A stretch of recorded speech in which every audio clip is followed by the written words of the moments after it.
Hier is Dr. Dani Odendaal. Môre Dani. Goeiemôre Isak. Nee, alles lyk en klink lekker.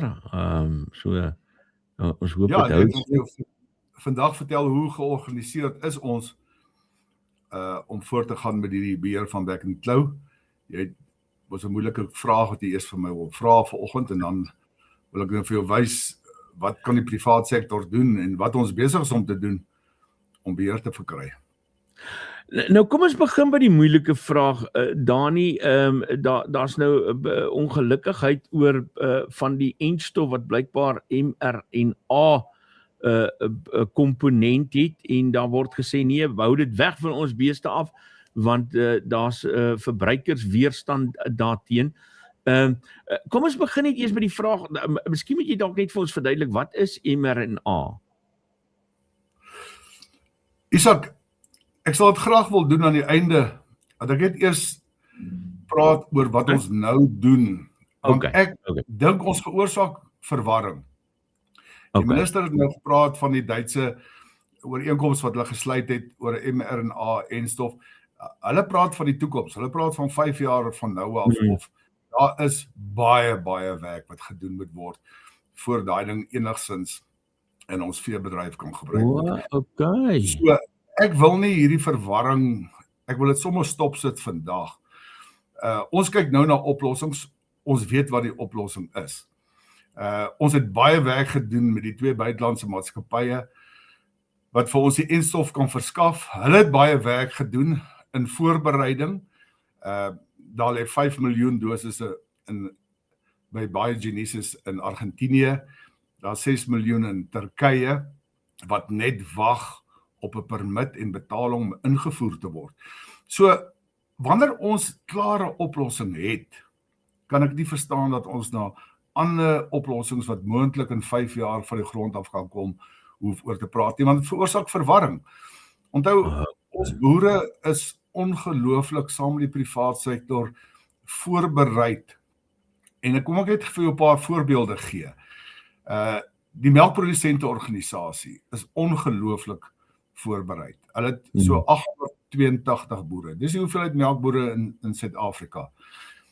Hulle het voorlaas week in KwaZulu-Natal, toe daai eerste hoeveelheid enstof kom, het hulle op 2 dae, daar in die Anderburg area, daai deel van KwaZulu-Natal, het hulle tussen 3 privaat veeartspraktyke 90,000 beeste gespuit in 2 dae. Dit wys jou net hoe gereed en wat gedoen kan word op 'n privaat vlak. Die week daarna, laas week, het hulle in Newcastle, dan die area na Escort se kant toe, 170,000 dosisse gespuit. En dit is hoe die boere voorberei is saam met hulle privaat veeartse. Die oplossing is, kry net vir ons genoeg enstof. En onthou, die enstof wat ons hiervan praat, is 'n werklike enstof, 'n tradisionele enstof. Ons maak al meer as 100 jaar in Suid-Afrika, en jy weet, Onderste Poort was ongelooflik, was wêreldwyd bekend vir die maak van enstowwe. En nou praat ek van die ontwikkeling van die ding, van daar niks was nie, oplossings te vind, die enstof te maak, en baie eenvoudig, die proses is, in hierdie geval, ons groei die virus. Jare terug het ons die virus gegroei op 'n enkel sellaag, wat baie min virus opgelewer het, so dit is 'n langerige proses gewees. Nou het ons die selle in suspensie, en ons groei die virus daarop, en ons kan dit op groot hoeveelhede maak, maar dit is ou bestaande tegnologie, met al die veiligheidswerk wat gedoen is, daar is geen bekommernis nie, weet, verbruikers baie keer dink dat hierdie gaan nou die eerste enstof wees, wat ons in diere gaan gebruik. Nee, ons gebruik op 'n jaarlikse basis, ten minste word beeste vir 10 verskillende siektes geënt, dodelike siektes, waarsonder ons nie kan klaarkom nie. Ons kan nie daar sonder klaarkom nie, dit is 'n bestaande praktyk. So ook kan ons in die res van die land gaan kyk, in die Oos-Kaap waar daar nou groot krisis is, 2 jaar terug het die melkbedryf daar die verskriklike back and claw beleef en hulle het dit baie goed beheer omdat hulle operasionele kamer daar gestel het met bewegingsbeheer op permitte, die samewerking tussen die staatsveeartse, privaat veeartse en dan die bedryf self, Agri Oos-Kaap, RPO en NPO, het gemaak dat hulle daai een heeltemal onder beheer kry. Nou in die Oos-Kaap het hy uitgebreek in die voormalige tuislande by die ou Transkei se skei, daai gedeeltes en daar loop hy open toe en hulle moet nou alles doen wat hulle kan om te keer dat dit nie in daai kommersiële sektor ingaan nie. So my boodskap rondom die mRNA-enstof is, ek wil nie hê dat ons nou fokus aftrek van die oplossing wat daar klaar is nie. Die minister moet op een ding fokus en dit is dat ons daai enstowwe voor die einde van hierdie maand kry. Daai 5 miljoen en 6 miljoen, want ek gaan nou vir jou kan sê, daai 5 en 6 miljoen is nog nie afgeteken nie, is nog nie betaal nie, dit inkom. Ons is nou so gerad en die rede hoekom dit so absoluut krities is omdat wanneer jy die siekte wil beheer, dan moet jy end en jy moet klaar end. Binne 1 maand, maksimum 2. Dan stop jy die siekte en die belangrikste is, dan kry jy weer die bedryf aan die gang, dat daar weer handel gedryf kan word. Want die ding wat die boere doodmaak, is nie die siekte nie. In die melkboere se gevalle die siekte self ook. Maar in die geval van die vleisbeesboere, gaan dit daaroor dat hulle nie kan handel dryf nie. En dit is wat ons 'n groot hoeveelheid boere gaan verloor.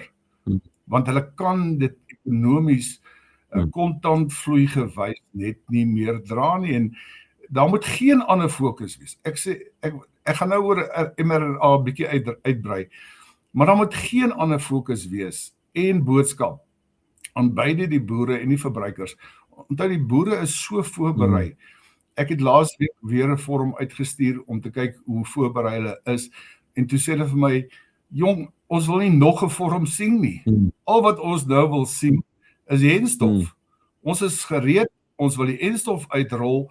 Julle het klaar bewys, die private sektor kan dit verskriklik vinnig doen. Kom ons fokus op dissipline, uitvoering, en onthou, daai uitvoering is gedoen op 'n gestruktureerde basis. Al die rekords is gehou, soos die staat dit wil hê. Geen net vir ons genoeg enstof. Nou, die vraag is dan nou, kom ons sit dan nou eers die mRNA op die ys neer. Is daar genoeg enstof en word dit genoeg uitgerol? Is julle tevrede? Ek weet daar was ontevredenheid oor die staat se wegtrek gewees, maar wat is die situasie tans? Ja, daai eerste hoeveelheid wat van Argentinië gekom het, is klaar gespuit. So die tweede van Dolwet van Turkye word nou nog toegedeel. Daar sal altyd ongelukkigheid wees oor die toedeling, maar dit is nie waaroor die ouens regtig moet kla nie. Die groot ding is, ons moet al die diere geënt kry. So, ons groot bekommernis nou is, alles is georganiseer, ons is reg, die bedryf is reg, die privaat veeartse is reg.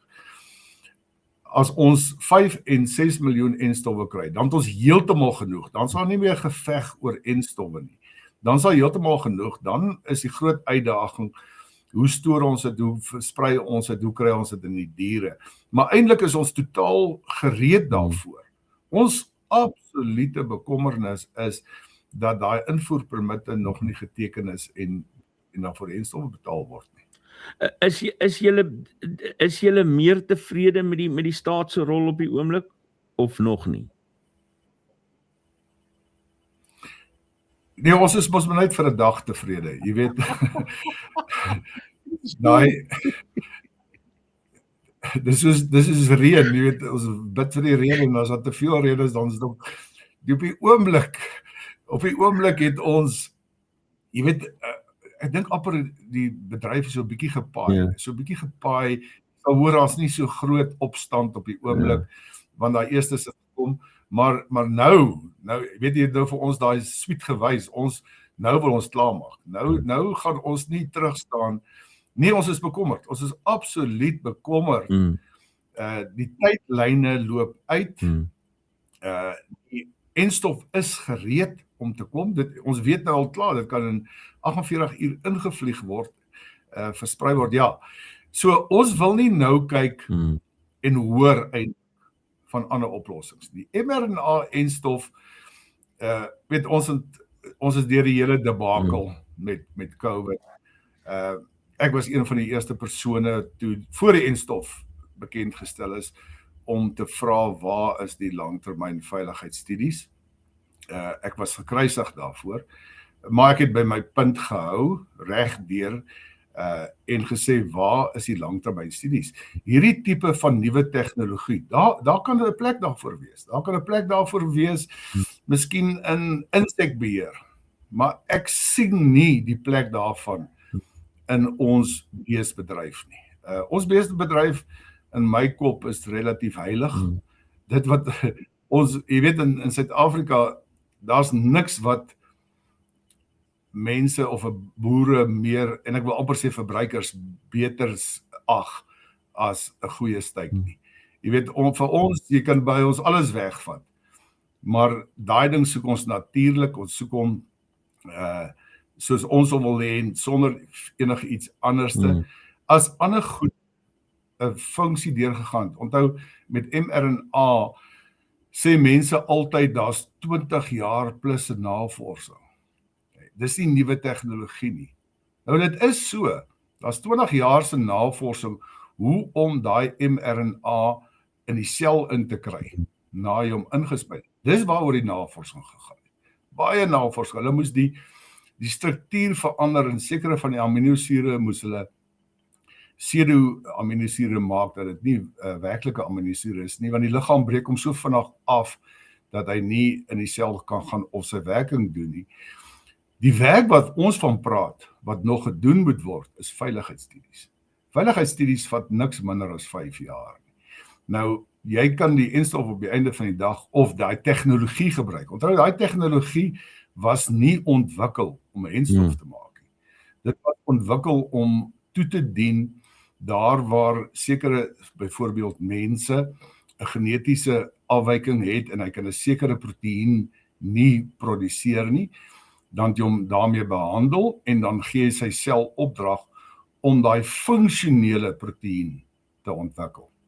Nou gee die sel opdrag om 'n vreemde proteïen te ontwikkel. So vreemd dat die liggaam se immuunstelsel hom sien as vreemd en immuniteit teen hom veroorsaak.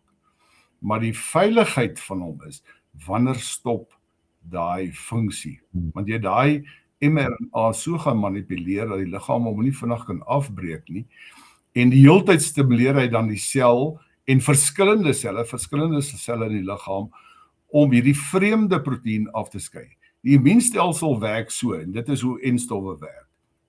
Ons spuit 'n sekere hoeveelheid van die virus dood of verswakte stam in. Die liggaam sien hom raak, hy maak B en T selle daarteen, en hy haal daai een wat jy ingespuit het as enstof uit die stelsel uit, binne 2 weke. In 2 weke is al immuniteit ontwikkel, en die inentingsantigeen, dit wat in die enstof was, is uit die stelsel uitgehaal. Met mRNA is dit 'n aanhoudende proses. Ons weet nie wanneer daai proses stop nie. Nou, as die immuunstelsel iets raak gesien het en immuniteit ontwikkel het, dan skakel hy af. Dan werk hy nie in hoogste raad nie. Maar as jy heeltyd die immuunstelsel stimuleer, met dieselfde ding waarteen hy nou al klaar immuniteit opgebou het, dan maak jy die immuunstelsel te mekaar. En dan kry jy die kroniese toestande waar die immuunstelsel nou heeltemal te mekaar is en jy het inflammasie wat aangaande is. En dit is waar die veiligheidsstudies inkom en die werk gedoen moet word. So, niemand moet vir my sê ek is teen tegnologie en navorsing. Al wat ek vra is, jy moet baie goeie veiligheidsstudies vir my wys, voordat ek enige so iets sal aanvaar. Ons tans gebruik die tradisionele tegnologie en ek kan vir die verbruikers en vir die boere daar buite sê, altyd daai enstowwe wat van Argentinië en Turkye afkom is suiwer. Virus wat gekweek is, geïnaktiveer is, daar's geen van die nuwe tegnologie daarin nie en maar ons wil net daarop fokus. Ons wil nie nou 'n ander verwarrende storie hoor oor ander moontlikheid nie. Weet ons het klomp siektes waarvan ons nie oplossings het nie. Gaan fokus op daai siektes, gaan fokus op perdesiekte. Weet die perdebedryf verloor elke jaar ongelooflik perde.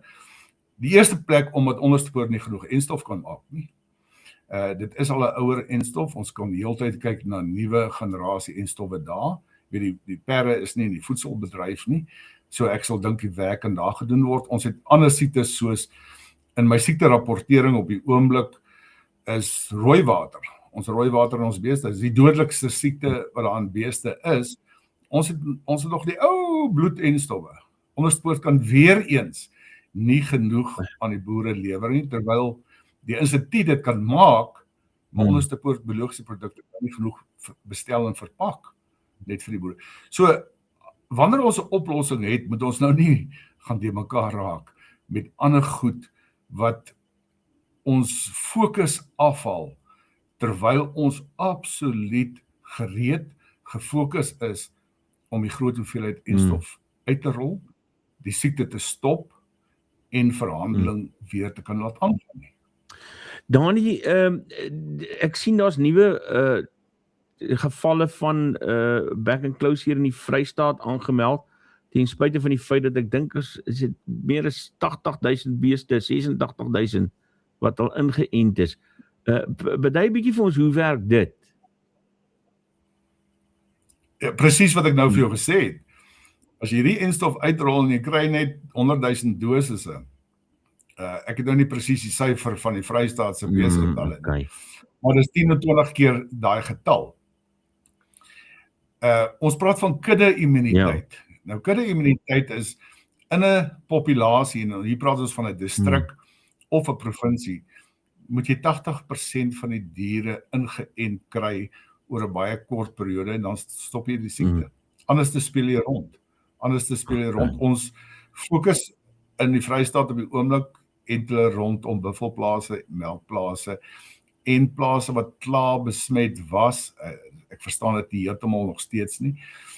Die benadering wat gevolg word nie, maar hulle sê die enstof is beperkend. Nee, dit sal nie stop voor ons 80% binne 'n kort tydperk. Nie 80% van nou tot Desember nie. Daai storie gaan nie werk nie.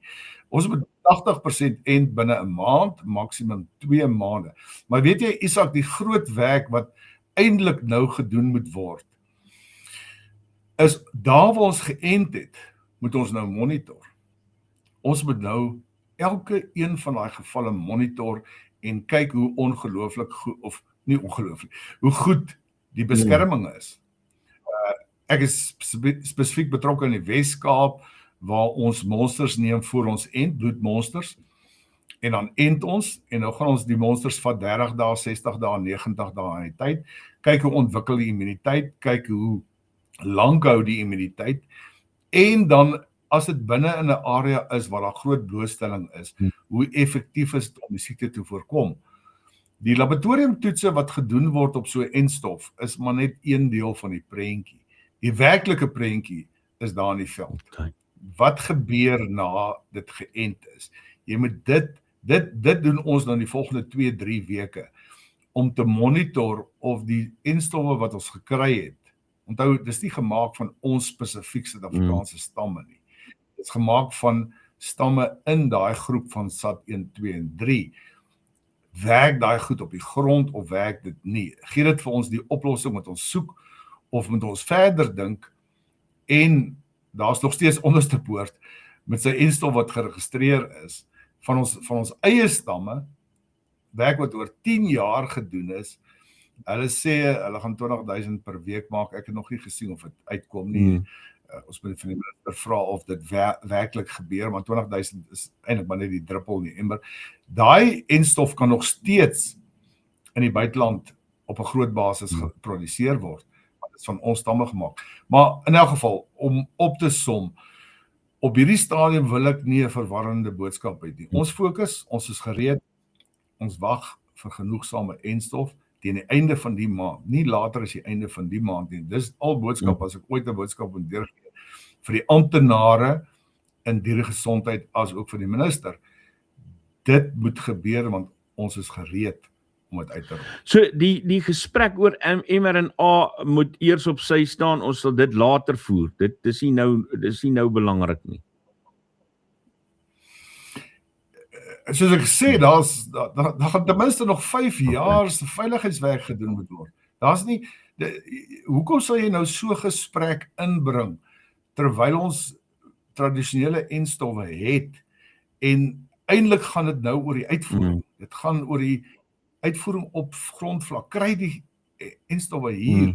Daai gesprek kan op 'n ander basis gevoer word. Ek sou dit glad nie eers nou genoem het as ek die minister was dat daar so samewerking is nie, want man, as ons boere fokus en privaat vee dan fokus ons wil nie 'n ander storie hoor nie. Ons is voorberei, ons moet die werk doen. Dis ons boere nasie werk. Ons wil nie nou 'n ander storie hoor nie. Dr. Dani Odendaal wat so gesels na aanleiding van gister se artikel in rapport oor mRNA en die bekgeveg daaroor. Daar het julle dit uit Dr. Odendaal se mond. Dani, baie dankie dat jy vir ons tyd gemaak het en ons bietjie kom inlig het. Dankie Isak, en ek hoop hierdie boodskap kom by die amptenare en minister uit. Ons is reg, daai enstof moet voor die einde, as dit nie voor die einde van die maand nie is nie, dan sal jy sien, gaan ons baie groot geraas maak daarop. Ek is seker. Dr. Dani Odendaal.